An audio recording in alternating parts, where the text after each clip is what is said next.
Welcome to Talk the Line. Today we have a very special guest, Mr. Lloyd Dunnvant. He's going to talk all about the Boy Scouts of America, his experience, and what it means to be a Boy Scout. Why don't you introduce yourself to everyone? Well, my pleasure to be here, Matt. I've been a Boy Scout all my life, and now at 56, I'm still helping out in many ways. My sons are Eagle Scouts. My wife's a Scout leader. My father was a Scout. It's just in our nature. Your blood. Mm-hmm. That's pretty cool. So how long have you said 56 years with Scouts?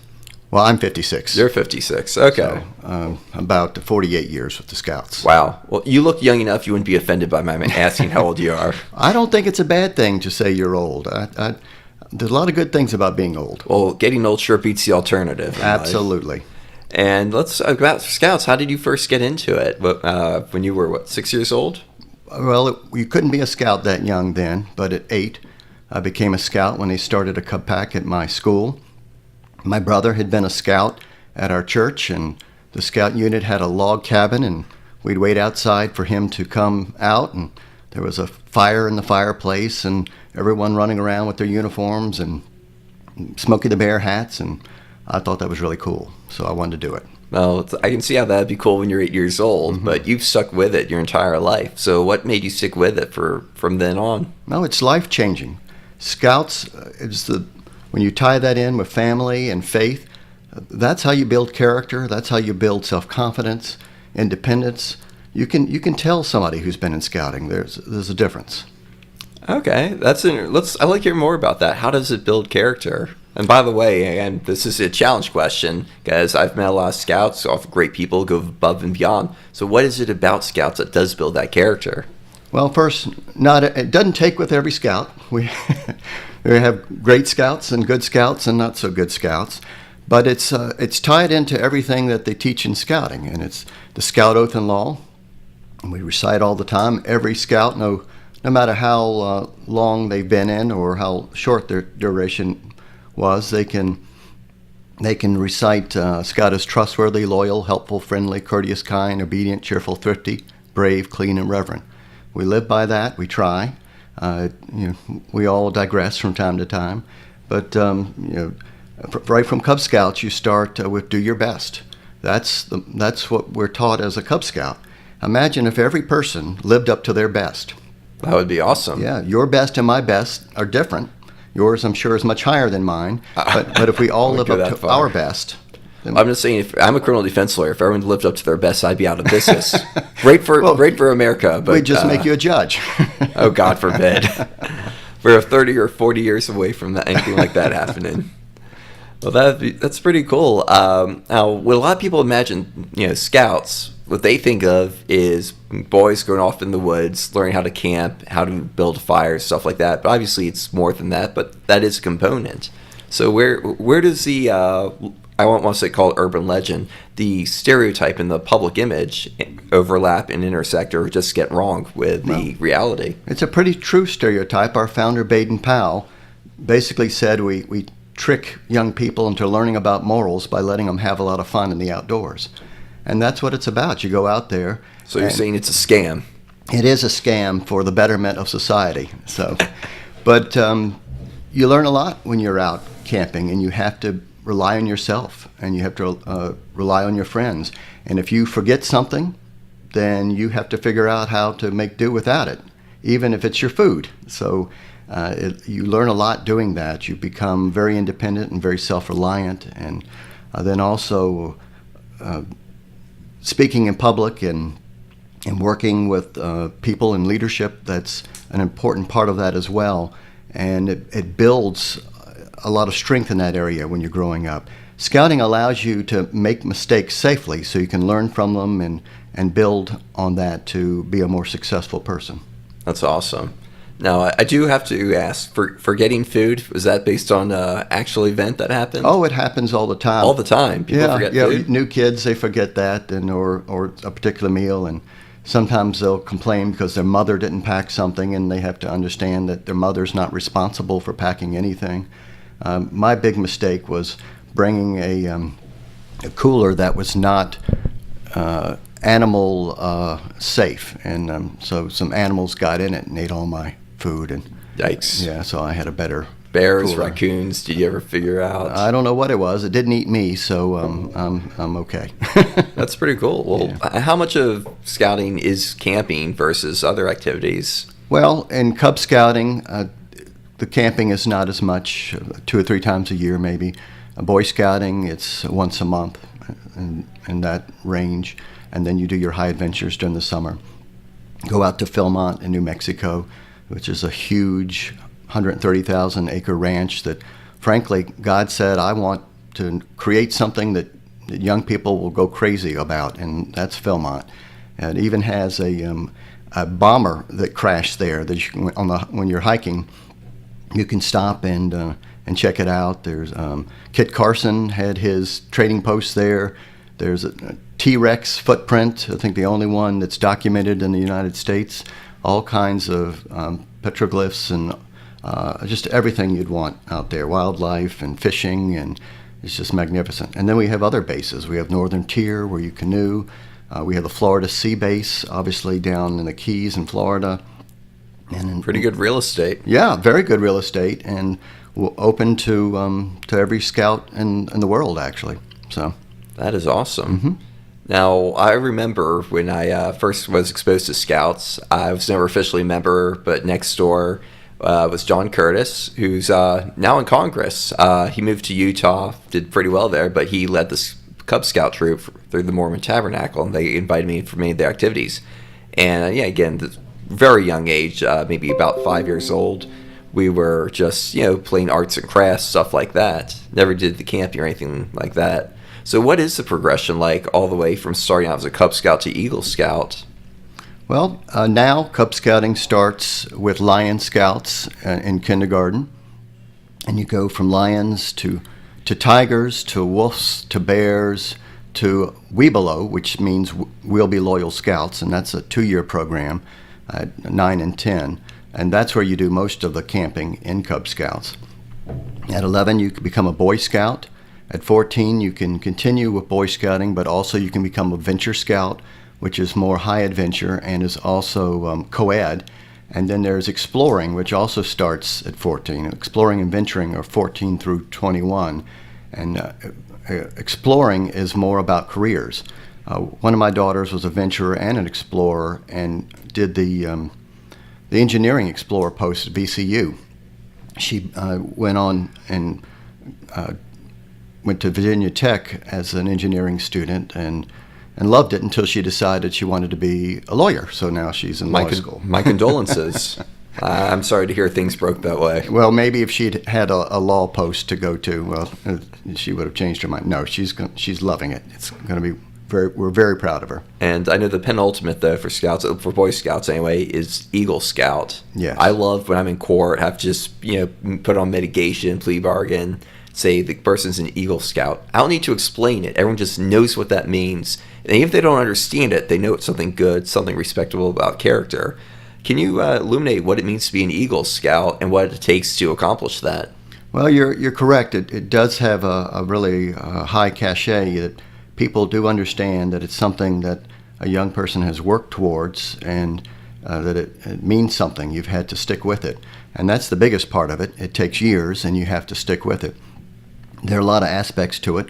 Leadership parts of it, you have to go through different leadership experiences as you go along in scouting. You have to do a number of service projects, culminating in an Eagle Service project, which has to be substantial and benefit the community in a significant way. You also have to earn a number of merit badges in different subjects, some required that we think are a foundation for life, like first aid, personal fitness, family life, the citizenships, and then some that you choose. And it might be art, might be law, it might be aeronautics, it might be nuclear engineering, things like that. And along the way you go through boards of review where you are interviewed by adults and sort of run through the test. And that teaches you how to work with other people, especially people in authority, and not be afraid of them. It's very important. Sounds interesting. Now, you have a son who's just made sergeant in the Army, right? Yes. And I know to make, go through the ranks of sergeant, you have to go through a board where they put you through the ringer to test what you know, what you've accomplished. it's kind of cool. It seems like it's the same sort of progression where you have to hit certain benchmarks, then you're put through a board and they test you on your knowledge. I think so, and I know that when he was in boot camp, one of his sergeants pulled him aside and said, "You're an Eagle Scout, aren't you?" And they knew by the way he behaved and the things he did that he was an Eagle. They also told the story of D-Day, and when they landed at D-Day, none of the recruits knew how to read a compass because they were rushing them through at that point, and they hadn't taught them. But fortunately, a number of the recruits were Eagle Scouts or Scouts in some level, and they knew how to use the compass, and it helped them navigate through France. That's pretty cool. And for your Eagle Scout project, what did you do? Well, I was very much into nature, and they were opening a new park in Chesterfield County, and I built a nature trail that was handicap accessible. This was in 1980, and all being concerned about access for people who weren't traditional was a new thing, and I got excited about it, and we made it so that wheelchairs could use it. All the signs had Braille, and there were a number of other factors, and I thought it'd be something I could take my children to. Unfortunately, a couple of years later, some vandals came through and tore everything apart, and so can't control everything. That's very unfortunate. You must have spent a lot of time on it, years, months. I mean, how many hours goes into it? A lot of hours, and you have to include other people in the community. It can't just be you, because it has to be about leadership as well. And so there were a lot of man hours put into that, and we did learn from that. So that's not wasted, and people did get to use it, and eventually it was rebuilt. Maybe another Eagle project, I don't know. To put you on the spot, what's an example of something that happened, today or in your current adult life that you were able to deal with better because of your work as a scout or on your Eagle Scout project? Well, there's so many things, and the biggest is public speaking. Scouting very much helps you be more comfortable in public speaking. But I would also say my moral code, and I think back to the Scout Oath and Law all the time. I can remember when I was in college running through a drive-through, and as I was driving off to school, I counted my change, and I had given the person a 5, and they thought I had given them a 20, so I got extra change. It nagged at me all day, and so I had to go back at the end of the day and return that money because I knew that person would have to account for their register, and that money, they'd have to pay that. So that's pretty cool. I mean, learning character, morality, ethics, learning outdoor survival skills, wilderness, dedication, service to community, everything that should be completely non-controversial, but I feel like there are people who are out attacking scouts for any number of reasons, often political, and it has been the crossfire some. What are your thoughts on the attacks that have been happening? Well, you were right. People do attack scouting. It's a shiny ball that sits out there, so it's easy to see and attack. Often it's people who have never been involved in scouting and may not even know what it's about. One of the things that we get attacked on all the time is our stand on faith, and that it's important that every young person have a faith and be active in that faith. We don't say what that faith is. People think scouting is a Christian organization. It is not. It is a faith organization, and anyone of any faith can be involved, but there are people who don't like that. And that surprises me, because if you don't like that, just don't join Scouts. Don't tear it down. Now, over the years, there have been a lot of things, and I have lived through the greatest change in scouting. When I started in scouting, scouting was integrating. We had 2 scout camps here in Central Virginia, one for white scouts and one for black scouts. Whoa. Yeah. And what year was this? Well, they sold the 2 camps in 1964 and opened one new scout camp in 1965, Brady Saunders out in Goochland. And then in 1972, they integrated the districts. A Scout Council, which is an area, say, about the size of Central Virginia, is divided into smaller districts to make it more manageable to administer scouting. Well, in those days, there were districts in every area, and then a separate district that covered the whole council for African American youth. It was just as difficult to administer as the council would be. So in 1972, they integrated those districts, and I think very wisely. They didn't just dismantle the African American district, which was the Frederick Douglass district, and then put them into existing districts. They dissolved all the districts and realigned them. So everybody was fresh and new, and there were no, you're the new person coming in, or we're the people of power. They just blended them together. And so... it's amazing something like that happened in living memory. I mean, here we are in 2019, but to have actually gone through that. And how old were you when that happened? In 72, I was 10. Now, I didn't know the difference because I didn't know that there was a separate African-American district until 1973 when there were African-American scouts coming to our camporees and things, but I didn't know. How was that at first when it was integrated? Any issues? Or? No, we had just gone through the integration of schools as well, and for us kids, there weren't any issues. I mean, we didn't know there was supposed to be a problem. At least my parents didn't tell me there was supposed to be a problem. So, I'm sure there were some kids who didn't have parents like yours, though, who who may have looked at things differently. Well, yes, I'm sure, and I'm sure there were some ugly things that happened, and fortunately was shielded from those. But it quickly moved on, and no one would, of course, want it any other way. In the late '80s, we added women scoutmasters, which was a big change because scouting had always said we build boys into men, and we lead by example. Well, that becomes more difficult when the scoutmaster is a woman. So we had to sort of refocus that a little bit, and we got past that. And then, more recently, we brought, there have always been gay youth in scouting, but it was made so that they could be open about it, and then gay adults as well, and now girls into scouting. Well, it's interesting. I was born in '87, so the idea of any racial and integration issues was before my time.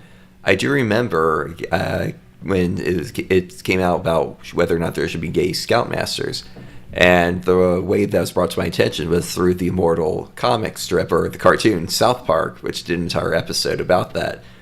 Big Gay Al is a character on South Park, is a scoutmaster leader, and by all accounts does a good job.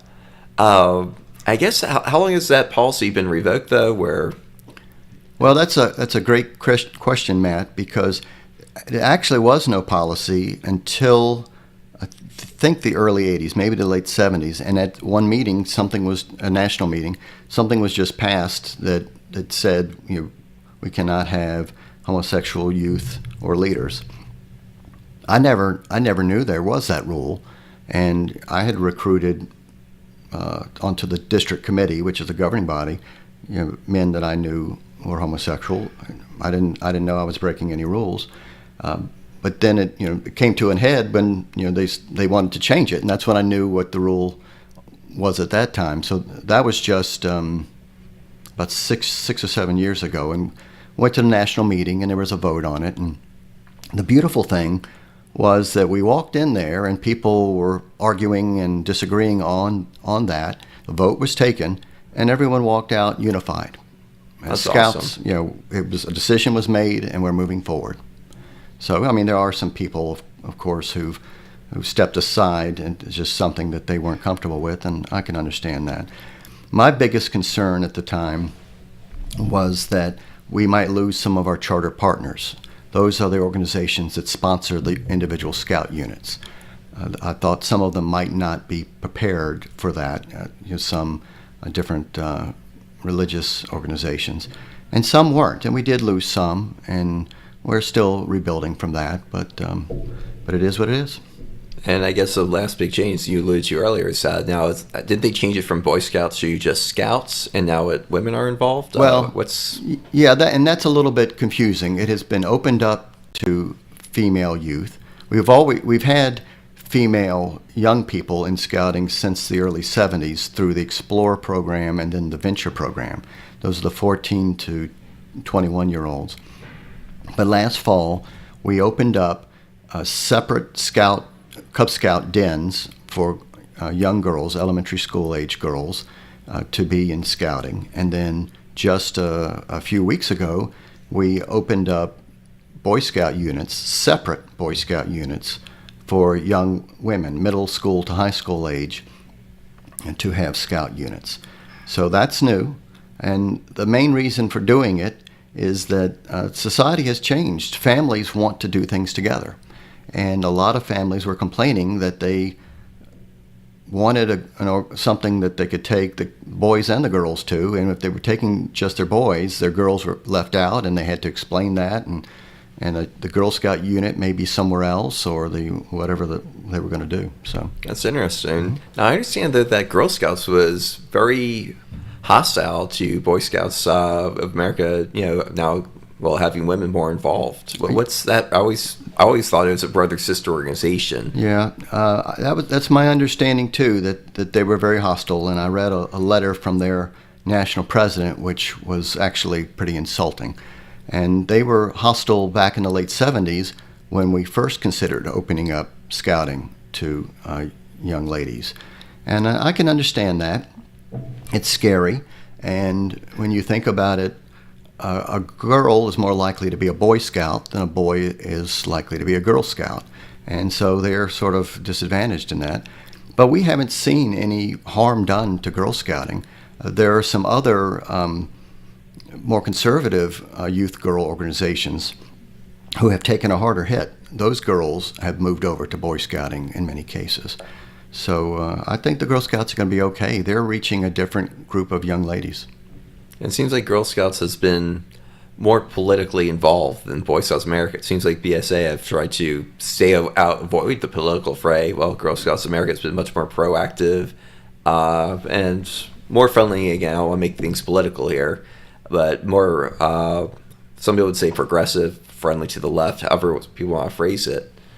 They've tackled issues head on with transgender boys and Girl Scouts, things like that. Yeah, I would agree with that on a national level, down to the individual Girl Scout troops. I think it would depend on the leaders, and some were traditional and some were progressive. But nationally, I think you'll find that the views of the Girl Scouts lean to the progressive side. Now, that being said, how much influence does the national level have, here at the local level for boys or Girl Scout groups? I mean, it seems like very much it's done through churches, local organizations, tight-knit communities that in many ways seem fairly autonomous. That's my true. perception. That's true. Where the national office for both the Boy Scouts and the Girl Scouts have a great deal of influence is through the program materials, because those are all nationally generated. The handbook, the merit badge pamphlets, the program helps, down to the songbooks, and it's learning, as you were saying earlier, learning how to use a compass, navigate through the woods, land nav. That's not a political issue, so correct. Shouldn't be. I'm sure there's a way people will find a way to make it political somehow or other. And where do you see Scouts going in the future? Because, as you said, there's been some changes. Some have been positive, as integration. Others, again, we'll have to see how they work out. Yes, we'll have to see how bringing girls into Scouting will shake out. If we follow the traditional policies, it should work out well. Sexuality is left out of Boy Scouting, so we try to keep that from being an issue, and anyone, whether it be a heterosexual or a homosexual relationship, they have to leave Scouting if they're doing that while part of the Scout program. So as long as we can keep that so that we don't get into trouble there and out camping, I think it'll shake out okay. Once we settle down, I think we'll have done most of our change for a long time. I hope so. A lot of people are concerned that we'll give in on the duty to God issue, and I can't see that happening. That is the foundation of Scouting, and that would destroy Scouting, in my opinion, if we lost that. Well, it's interesting, for all the talk about scouts these days in the media, it's about those issues, which I hate that we even had to talk about them, whether it's, the sexual issues, the orientation, because that's not what scouting's about. I mean, Boy Scouts don't sit around meetings, I'm sure, discussing what should our policies be for out learning useful skills. And, what impact have you seen those side issues have on recruitment from going to or working towards the core mission, as you said, building character? Well, scouting membership has declined over the past 20 or so years. So I'm sure that the public image has suffered, and that has impacted our recruiting. So that's important. Another issue is we've had to fight all these lawsuits all these years, and you wouldn't believe the number of lawsuits on these foundation issues. And when you're doing that, you aren't putting that money into the program, which of course is important.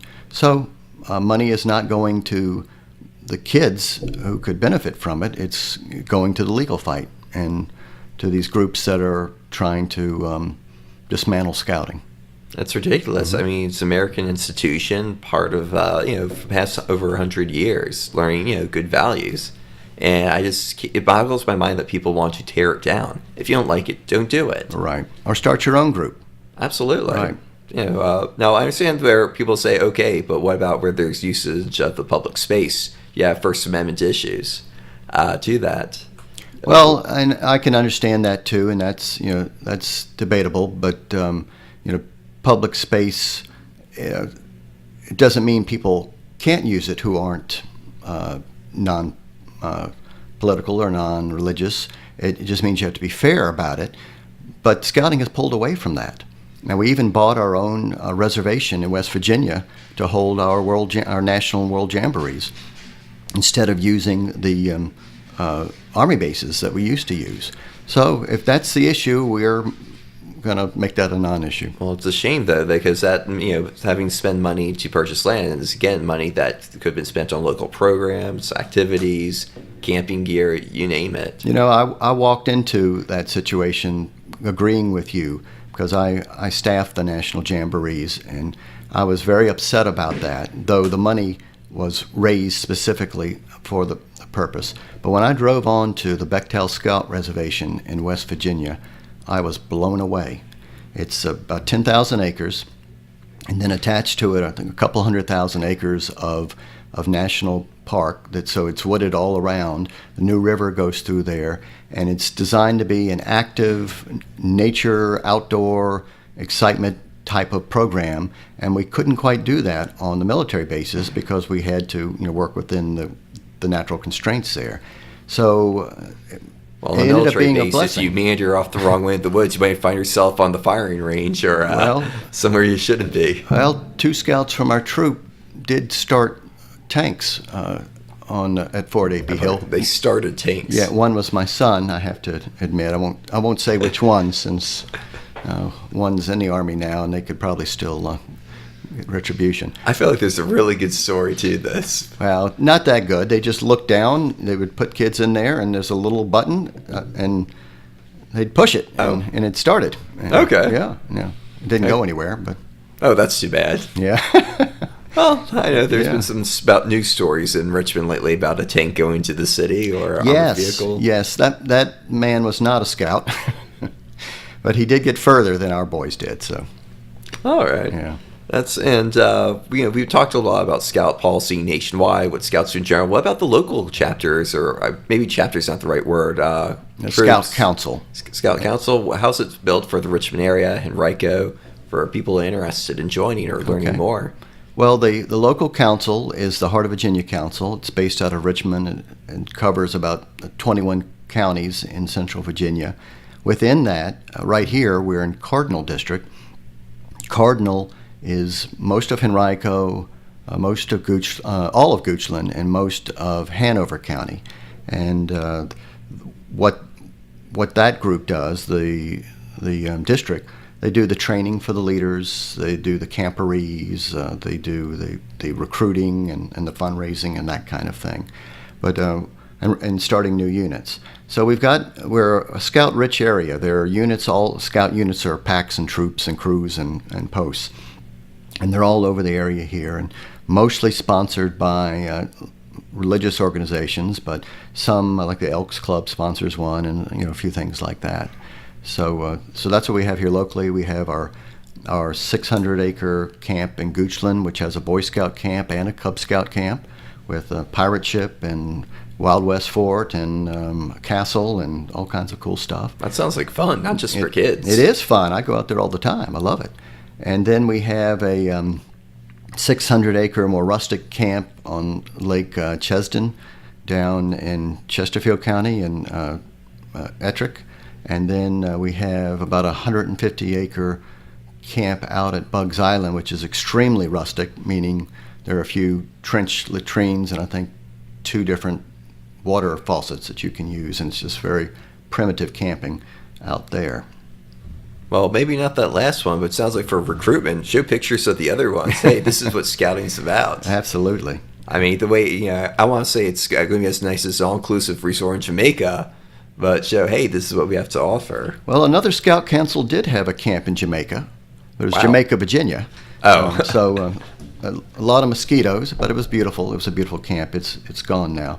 But we are very fortunate. A number of people over the years have donated wonderful pieces of property that we've been able to turn into great Scout camps, and they're used by everyone from the 5-year-old Lion Scouts to the 21-year-old Venture Scouts and Explorers. So it's a wonderful opportunity. And then all the high adventure bases around the country, and we do our best to help young people get to those. They can go out, they can sell our popcorn and the Scout camp cards and things like that to be successful. They don't have to come from a wealthy family.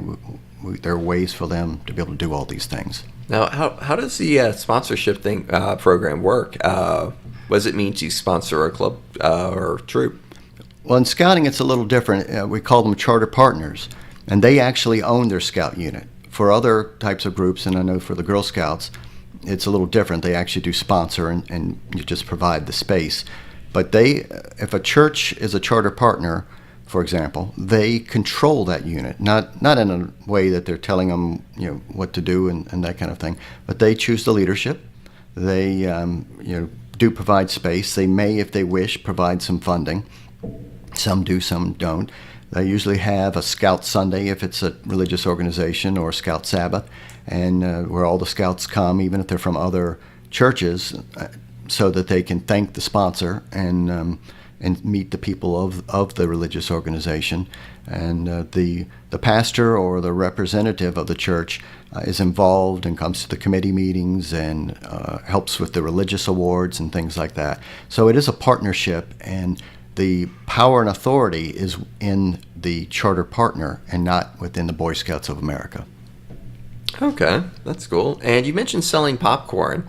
And people think of the Girl Scouts. Everyone thinks of the cookies, Thin Mints that have been in the freezer, one of my personal favorites.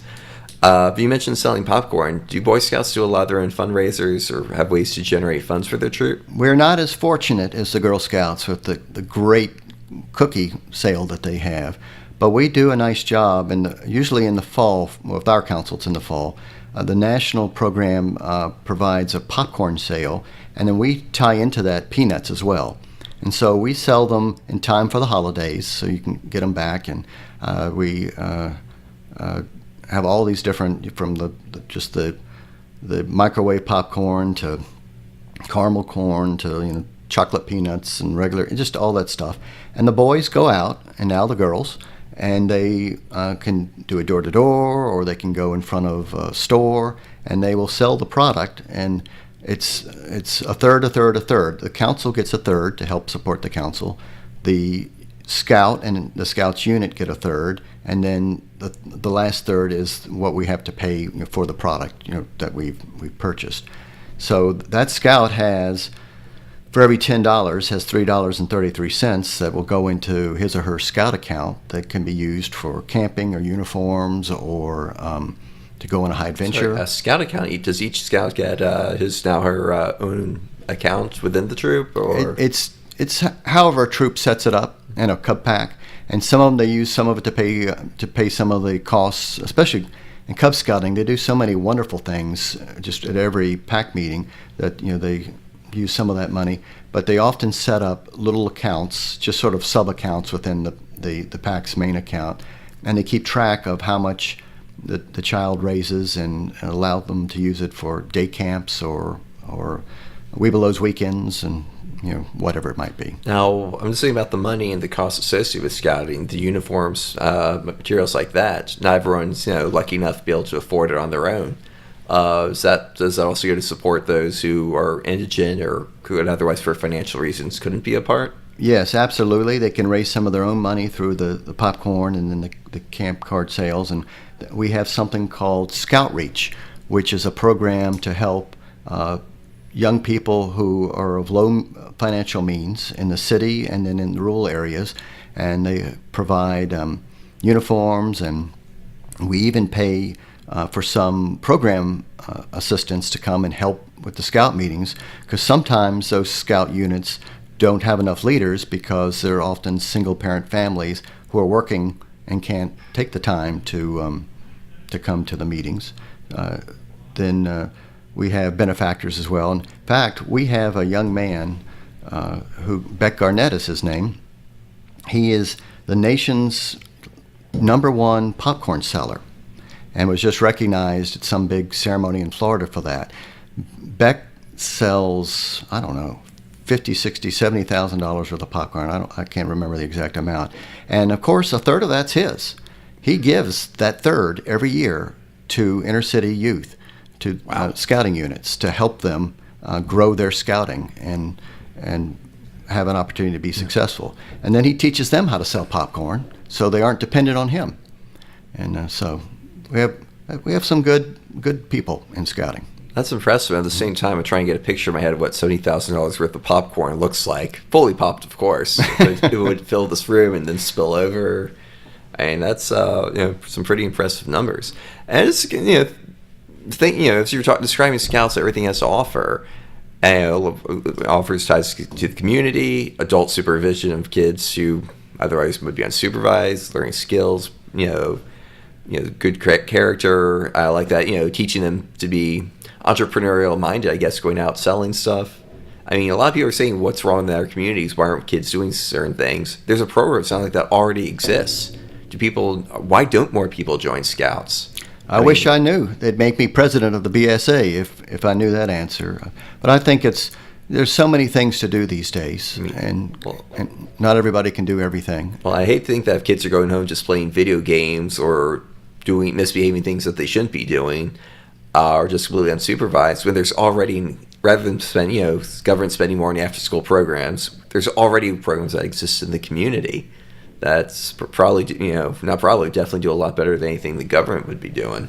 Well, it's a good program, and I do hope that more parents will look at it for their children. I know one reason we've had a decline is fewer and fewer schools are allowing us to come in and do what we used to call boy talks, and I guess we'd call them kid talks now, or youth talks. And we would go door to door, classroom to classroom, and you were limited to 3 minutes, and you'd give the little spiel on scouting to these Cub Scout age youth. And I used to have a little frisbee and cotton ball and a fire starter kit, and I can't do that anymore either, but you'd start a little fire real fast and you put it out and it'd excite them, or you bring a Pinewood Derby car or some arrowheads or something that you found while camping, and it would just let them see what scouting was about, because if your family hasn't been involved in scouting, you're not likely to know much about it, and therefore a young person who's 5 or 6 or 7 may not just spontaneously say, I want to join scouting. So we wanted them to see what it was about, and see, that's becoming harder and harder to get in there and make that pitch. So that's unfortunate. Mm-hmm. Are there other opportunities, though, where you all do have the outreach? We do, and we'll go to any school or church function that'll let us come in and put on a presentation, and PTAs will do it and things like that. Those are more often adults, so it doesn't have quite the same effect. And we do a little advertising. We don't have a lot of advertising money and that kind of thing, but we're looking for new ways. We need to find how to reach the young parents today. So. Absolutely. It's only generation away from extinction. Everything is, yes. And you've said the numbers are declining. Do you know what the numbers are, or have an idea on the percentage? It's around 3 million now nationwide, and that's pretty good. 1%. But when you look at it, we have 60 million living alumni. So a lot of people have been through the scouting program, but the numbers for active youth are low right now. Okay, well, I've really enjoyed sitting here listening about Scouts and scouting in general, what it has to offer, what it's done for your life, what it's done for others. Well, I appreciate it. I love talking and I love Scouts, so that's a perfect afternoon for me. If you were to make a pitch to everyone out there why they should join Scouts or bring their kids to Scouts, what would it be before we sign off? It will change your child's life in a positive way, and you will never regret it. If people want to learn more about Scouts, especially here in the Richmond, Henrico, Goochland, Hanover, this area, where would they go? Fastest way would be go to beascout.org or Google Heart of Virginia Council, but beascout.org. Lloyd, thank you so much for coming on Talk the Line. It's been a pleasure.